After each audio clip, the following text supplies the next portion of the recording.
আমার ঘরে আমার গোবিন্দ উপবাসী হয়ে আছে। সেই গৃহিণীমা ডেকে বলে, আজ আমাদের দিতে নেই গো, তুমি অন্য একদিন এসো।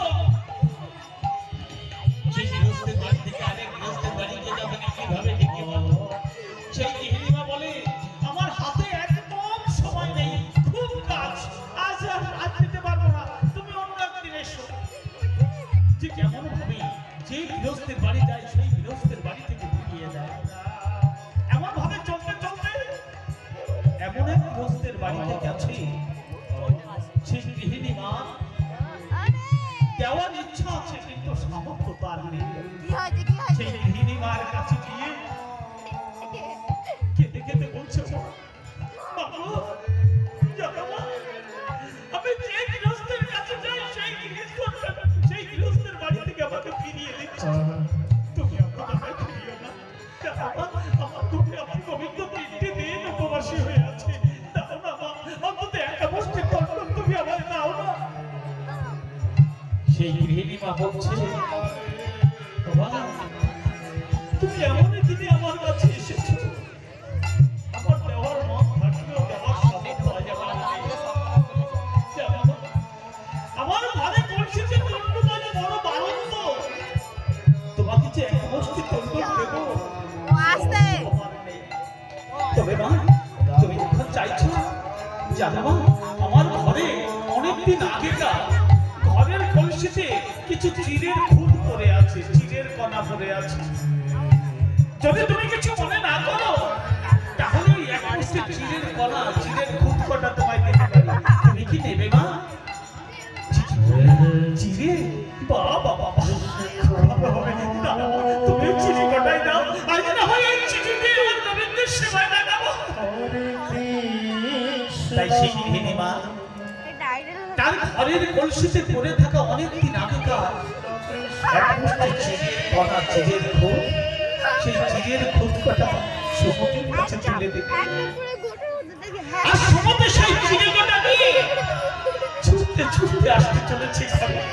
এসে বলছে, প্রভু প্রভু এই দেখো গোবিন্দের এক ভক্ত আমাদের গোবিন্দের সেবার জন্য চিড়ে বানিয়েছে, এসো আমরা চিড়ের ভোগ দেবো, আজ আমাদের গোবিন্দের চিড়ের ভোগ হবে।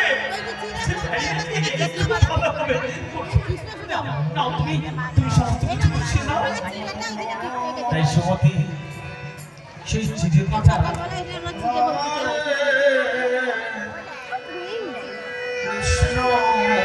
তুমি যদি খেতে পারো আমি কেন খেতে পারবো?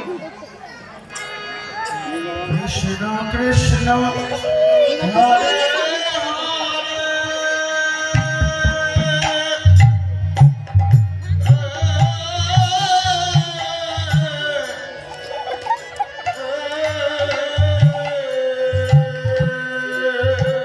সেই এক মুষ্টি চিড়ে ভোগের থালায় সুন্দর করে সাজিয়েছে।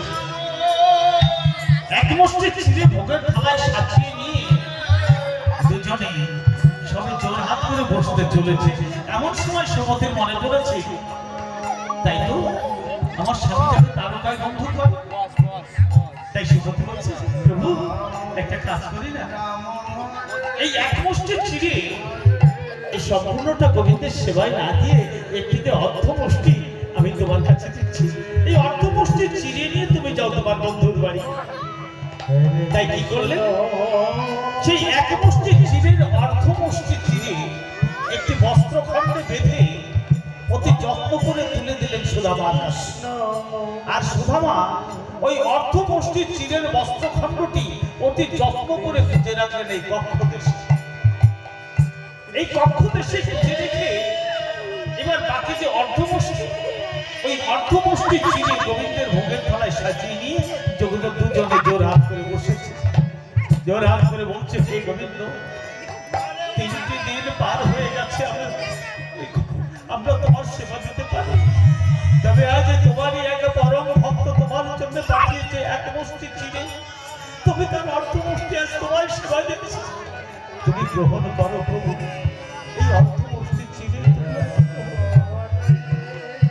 দুজনে জোর হাত করে বসে প্রণাম করছে।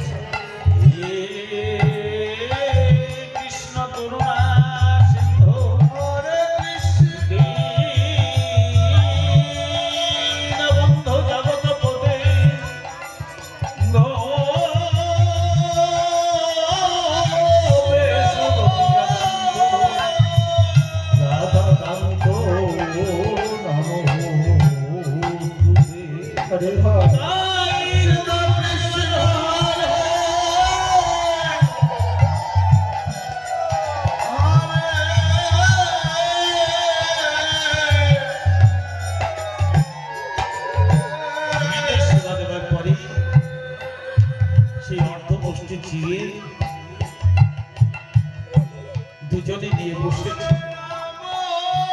বুঝছে প্রভু, আজকের এই ভোগের প্রসাদ আমি নেব না। আজকের ভোগের প্রসাদ তুমি একাই সেবা করো, কারণ তুমি তো তোমার বন্ধুর বাড়ি যাবে। দ্বারকা এখান থেকে কয়েক দিনের পর, তুমি চলতে পারবে না। তাই আজকের এই ভোগের প্রসাদ তুমি একাই সেবা করো প্রভু। সেটা বলছে সুমতি, কয়েক দিনের পথ, তাই আমি পুরোটা সেবা করব। কিন্তু এই কটা দিন তুমি কি সেবা দিয়েছো? আমি ফিরে না আসা পর্যন্ত তোমাকে তো এমনি ভাবে ঘরেই থাকতে হবে। আমি তোমার জন্য কি রেখে যেতে পেরেছি না সুমতি? আমরা প্রতিদিন যেভাবে সেবা নিই, আজকে আমরা সেভাবেই সেবা নেব। তাই এই অর্থ মুষ্টি চিনি দুজনে আজ প্রসাদ দিচ্ছে। তাই সুমতি অর্ধ মুষ্টি চিনির থেকে যতটা সম্ভব তুলে নিয়ে সুধামাকে তুলে দিলেন, আর সুধামা বাকি অংশ সুমতির হাতে বদলে তুলে দিলেন। এমনি ভাবে সেই অর্ধ মুষ্টি চিনি আজ দুজনে সেবা দিয়েছে।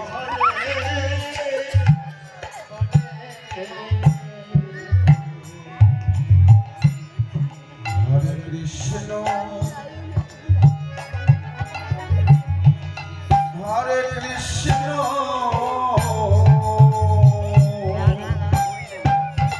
সুধা বলছে, সুমতি চিঠি যখন হবে তাহলে আর বিলম্ব করবো না। তাহলে যাই, আজ আমার মনে খুব আনন্দ হচ্ছে। আমি বন্ধুর বাড়ি যাবো, কতদিন পর বন্ধুর বাড়ি। আসো সুমতি, আসো আসো সুমতি, আসো সুমতি। নরম না যখন সুধা চলে গেছে, সুমতি ধীরে ধীরে চলেছে গোবিন্দের চরণ তলে। সবের মঙ্গল কামনা প্রতিদিন করে যাচ্ছে বন্ধুর কাছে, চাই বন্ধুর বাড়িতে যেন সুস্থভাবে যেতে পারে, বন্ধুর বাড়ি থেকে যেন সুস্থভাবে ফিরে আসতে পারে। Everything is okay.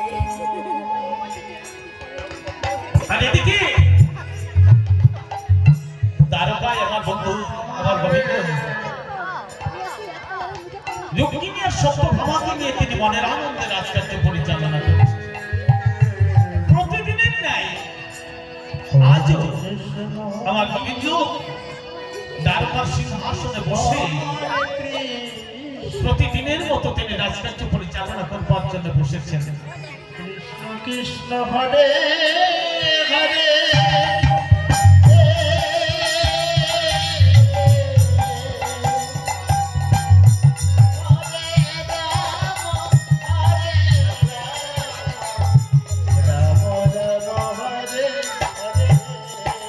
রুক্মিণী আর সত্যভামা আমার গোবিন্দের দুজনে, গোবিন্দের দুই পাশে দুজনে গোবিন্দের সেবা করছে, আর গোবিন্দ রাজকার্য পরিচালনা করছে।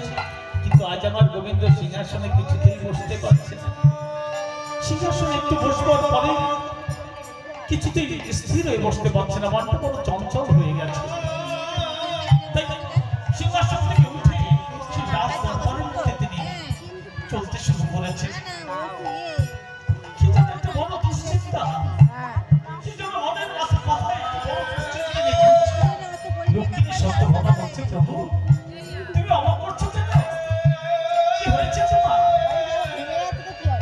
আমার গোবিন্দ বলছে, জানো রুক্মিণী, জানো সত্যভামা, আজ আমি কিছুতেই সিংহাসনে বসতে পারছি না। জানো, ওই সিংহাসনে বসবার পরে আজ কেন জানে না বারবার আমার ছোটবেলাকার বন্ধু সুদামের কথা আমার মনে পড়ছে। জানো, আর সুদামের কথা